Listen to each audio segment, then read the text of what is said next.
সচিবালয়ে অফিস করেন, এত বড় প্রাসাদ রাইখা কেন? এত মজা কি ওখানে অফিস করার? অফিস করে আমাদেরকে নিয়মানুবর্তিতা শেখানোর জন্য। উনি অফিসে ওখানে বসা করতে আমরা কলজাত কেউ পানি খায় না। 9:15 আগে সব মন্ত্রীরা হাজির, সব সচিবরা হাজির, সব অফিসাররা হাজির। এই সংসদে ক্যান ইউ ইমাজিন সকাল থেকে নিয়ে রাত 11টা 12টা পর্যন্ত সংসদের চেয়ারটা একটা হাফশার্ট গায়দা বসে থাকে, হাঁ করলে হাত তুলে, তালি দিতে হলে নিজে হাত তালি দিয়ে, একবারও মিস করে না, একবার উঙ্গায়ও না ওই সংসদে। আমরা অনেক সময় মানে উঙ্গায় যে ঘুমায়, ঘুম ঘুম ভাব হয়ে যায়, উনার চোখে একবারও ঘুম দেখি না, এত পরিশ্রম। উনি বসে থাকেন আমাদেরকে সংসদে পাংচুয়েট করার জন্য।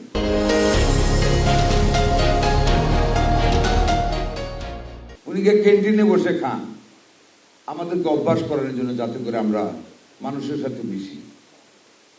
উনি ট্রাফিক সিগন্যালে থামেন, এটা কিন্তু লোক দেখানোর জন্য না, আমরা যাতে অহংকার করে ট্রাফিক থামা অবস্থায় আমরা যাতে গাড়ি চালিয়ে না যাই। একটা মন্ত্রী একদিন ট্রাফিক সিগন্যালে আটকে গেছে, গানম্যানদের বলছে যে সার্জেন্টের বলতে গিয়ে বলো মন্ত্রী সাহেব আছেন একটু সাইডে দিন। ওই কথাটা মাননীয় প্রধানমন্ত্রীর কানে চলে গেছে। ক্যাবিনেট মিটিং উনি উল্লেখ করেছেন যে একজন মন্ত্রী এই কাজ করেছেন, আর যেন কোনোদিন না শুনি।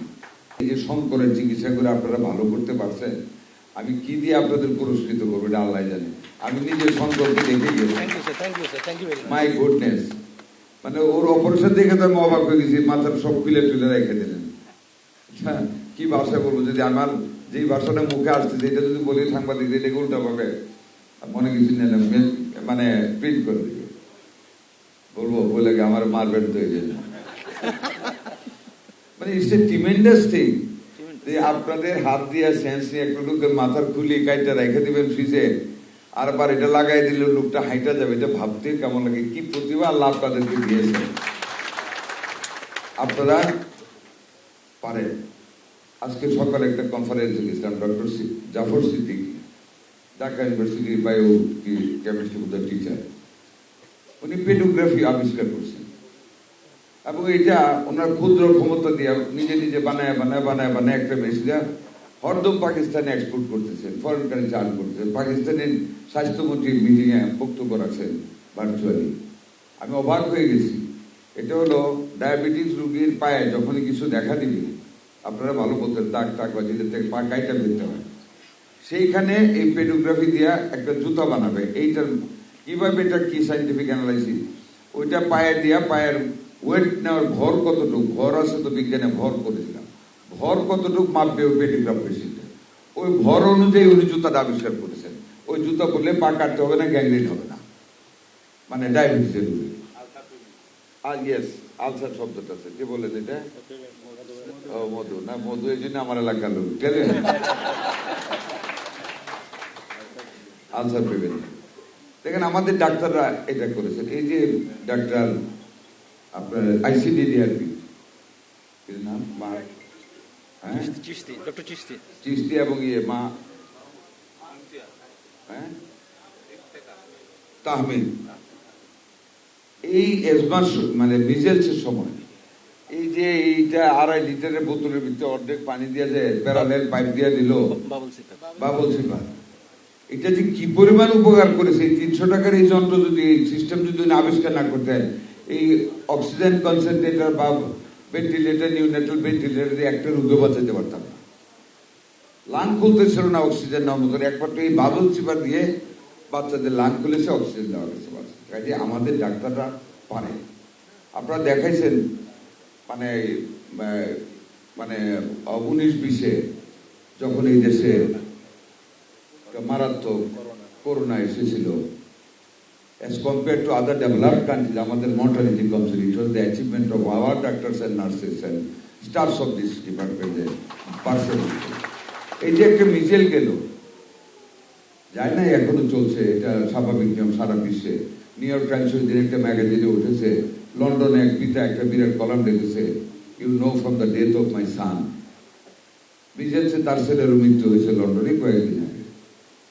এখন বিভিন্ন কারণে মিজেলস থেকে নিউমোনিয়া হয়ে যায়, মারা যায়। বাট এইবার আমাদের মতো দেশে, 20 কোটি লোকের দেশে, যে সার্ভিস ডাক্তাররা আমাদের মিজেলসের রোগীর জন্য দিয়েছে বিভিন্ন হসপিটালে, যে নিবিড় পরিচর্যা করেছেন, হ্যাঁ আমরা পারছি অতি অল্প সময়ে ভ্যাকসিন এনে আমরা রোগীদেরকে দিতে পেরেছি, সারা বাংলাদেশ কভার করতে পেরেছি। That is the credit of the government and the people of this country. But it is your credit যে আপনারা যে নিবিড় পরিচর্যা আইসিইউতে আমাদের এই বাচ্চাগুলিকে আপনারা দিয়েছেন নিউমোনিয়ার সময়, হাম থেকে নিউমোনিয়া থেকে তো মৃত্যু, যে সার্ভিস আপনারা দিয়েছেন, এই কয়েক হাজার পেশেন্টকে যেভাবে আল্লাহ বাঁচিয়ে তুলেছে আপনাদের হাত দিয়ে, আপনাদের দয়া দিয়ে, মায়া দিয়ে, আমি আপনাদেরকে অন্তঃস্থল থেকে স্বাস্থ্যমন্ত্রী হিসেবে ধন্যবাদ জানাচ্ছি। কাজে এই নিউরো সায়েন্সের নতুন ভবনটা ইনশাল্লাহ মাননীয় প্রধানমন্ত্রী উদ্বোধন করবেন। আপনারা রক্ষণাবেক্ষণ টিম ওয়াইজ কাজ করবেন। রোবোটিক সার্জারির কথা বলেছেন, আরেকটা কি টার্ম বললো, অপারেশনের সময় একবারে স্ক্রিনিং না কি হবে ডাক্তার?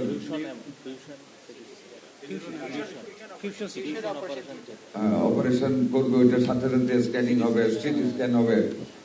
আপনারা সুন্দরভাবে প্রেজেন্ট করেন, সুন্দরভাবে মিটিংটা অ্যারেঞ্জ করেন। ওই মিটিং এ আমাদেরও বলতে হবে না, মাননীয় প্রধানমন্ত্রী নিজের 1 লাখ আগে আপনাদেরকে সব দিয়ে যাবেন, আমাদের সব দিয়ে যাবেন। আপনারা দোয়া রাখবেন, আমাদের মাননীয় প্রধানমন্ত্রী কাজ করতে যান। দিস ইজ দ্য, আমি মনে করি একটা কথা বলে যাই, মনে কিছু না, এই বাংলাদেশের মানুষ এই বর্তমান প্রধানমন্ত্রী তারেক রহমানের কাছ থেকে নিয়ে যদি দেশটাকে উন্নত না করতে পারেন, আর কোন প্রধানমন্ত্রী এসে পারবে না। কেন পারবে না জানেন? কারণ আমরা ওনাকে ভয় পাই। এই যে উনি মানে সচিবালয়ে অফিস করেন, এত বড় প্রাসাদ রাইখা, কেন এত মজা কি ওখানে অফিস করে আমাদেরকে নিয়মানুবর্তিতা শেখানোর জন্য। উনি অফিসে ওখানে বসা করতে আমরা কলজাত কেউ পানি দেয় না। 9:15 আগে সব মন্ত্রীরা হাজির, সব সচিবরা হাজির, সব অফিসাররা হাজির। এই সংসদে ক্যান ইউ ইমাজিন, সকাল থেকে নিয়ে রাত 11টা-12টা পর্যন্ত সংসদের চেয়ারটা একটা হাফসার গায়দা বসে থাকে, হাঁ করলে হাত তুলে, তালি দিতে হলে নিজে হাত তালি দিয়ে, একবারও মিস করে না, একবার উঙ্গায়ও না ওই সংসদে। আমরা অনেক সময় মানে উঙ্গায় যে ঘুমায়, গুম গুম ভাব হয়ে যায়, উনার চোখে একবারও ঘুম দেখে না, এত পরিশ্রমী। উনি বসে থাকেন আমাদেরকে সংসদে পাংচুয়াল করার জন্য, উনি ক্যান্টিনে বসে খান আমাদেরকে অভ্যাস করার জন্য, যাতে করে আমরা মানুষের সাথে মিশি। উনি ট্রাফিক সিগন্যালে থামেন, এটা কিন্তু লোক দেখানোর জন্য না, আমরা যাতে অহংকার করে ট্রাফিক থামা অবস্থায় আমরা যাতে গাড়ি চালিয়ে না যাই। একটা মন্ত্রী একদিন ট্রাফিক সিগন্যালে আটকে গেছে, গানম্যানদের বলছে যে সার্জেন্টের বলতে গিয়ে বলো, মন্ত্রী সাহেব আছেন একটু সাইডে দিবি। ওই কথাটা মাননীয় প্রধানমন্ত্রীর কানে চলে গেছে। ক্যাবিনেট মিটিং উনি উল্লেখ করেছেন যে একজন মন্ত্রী এই কাজ করেছেন, আর যেন কোনোদিন না শুনি। ইজ সো কেয়ারফুল, সে করতে চায় দেশের জন্য। কাজে এই সুযোগ যদি আমরা হারাই, আমরা যদি ওনাকে মিটিকুলাসলি ফলো না করি, আমাদের অপরাধ হবে। আমি একজন মুক্তিযোদ্ধা হিসেবে মনে করে বিশ্বাস করি, দেশটাকে গড়ার একটা সুন্দরতম সুযোগ এসেছে। আপনারা সহযোগিতা করুন। আমাদের নেতা জনাব তারেক রহমান উদার হস্তে আপনাদেরকে দিবেন। দেশের স্বার্থে 70,000 কোটি টাকা দিয়েছে, প্রয়োজনে আরো 30,000 কোটি টাকা এই বছর বাড়িয়ে দেবেন যদি আমরা পারফরমেন্স শো করতে পারি। আপনাদের সহযোগিতা কামনা করি।